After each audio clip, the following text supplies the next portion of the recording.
The success of these projects has occurred because traditional community leaders have reflected, they've thought about cultural changes and traditions that need to happen if their community will move on. They've housed girls that have run away when they've been threatened by early marriage. They've publicly spoken out against the practice, and they've also invested in secondary education for girls. Research indicates that meeting Goal 3 of the MDG's Millennium Development Goals will increase the number of educated women in the world, as well as reduce the number of malnourished children and decrease the maternal and child mortality rates. Education can protect girls against HIV/AIDS, abuse and exploitation. It can help them enter the political arena, become politicians, increase their earning capacity, and enhance their role, their negotiation ability and status within the family. Failing to invest in education will inhibit gender equality. So in tandem with education, we need to prioritise health interventions. The ability of a woman to control her own fertility is absolutely fundamental to a girl or woman's empowerment and equality. I was reading a recent study, and they were suggesting in Burkina Faso about 75% of decisions about a woman's health are made by her husband. Astounding. 500,000 women continue to die each year during pregnancy or childbirth. That's 1 woman per minute. By investing in health and focusing on reproductive health, utilising women that have been educated, and utilising women's networks, we know we can make a difference. Incredibly simple, but it is believed that by spacing children's birth from 3 years to 2 years can reduce child mortality by 50%.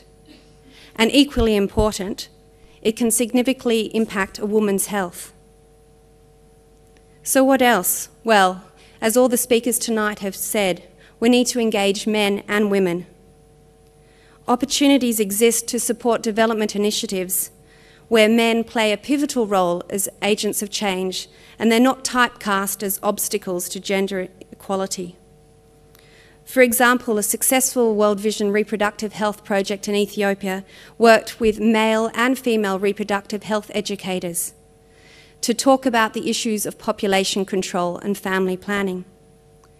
By using both men and women, we were able to talk and discuss around the thorny issue of who makes decisions in a household.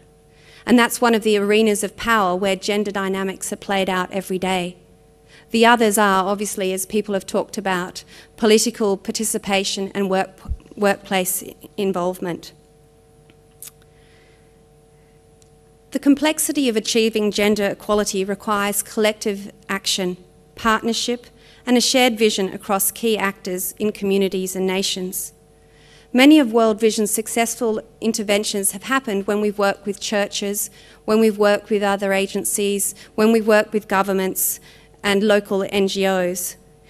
This has been a great success in Somalia and Kenya when we've worked against female genital cutting or mutilation, or the issues around early marriage.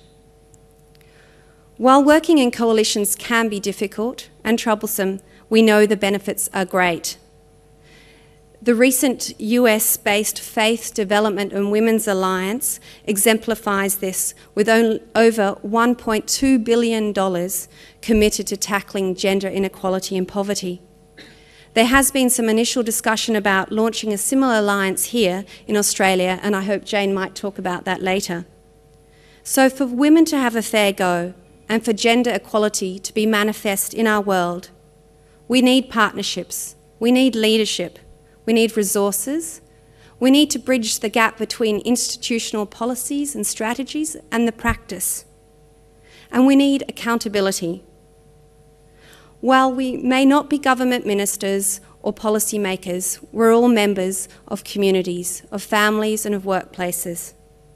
We all have a role to play in creating a culture or an environment of respect, where gender stereotypes, gender discrimination need to be abolished. Is this an impossible task? listening to tonight's speech, you might think so, but we know it's not. It's tough, it's challenging, but it's doable. It can be as simple as sharing your reflections about tonight's talk with your neighbour, with your colleagues, with your family. It can be donating your time, volunteering, reflecting on your role as a woman or a man in your immediate network or within your family. After all, gender equality is reflected in our own individual behaviours and attitudes. So as Gandhi said, be the change you want to see in the world. Thank you.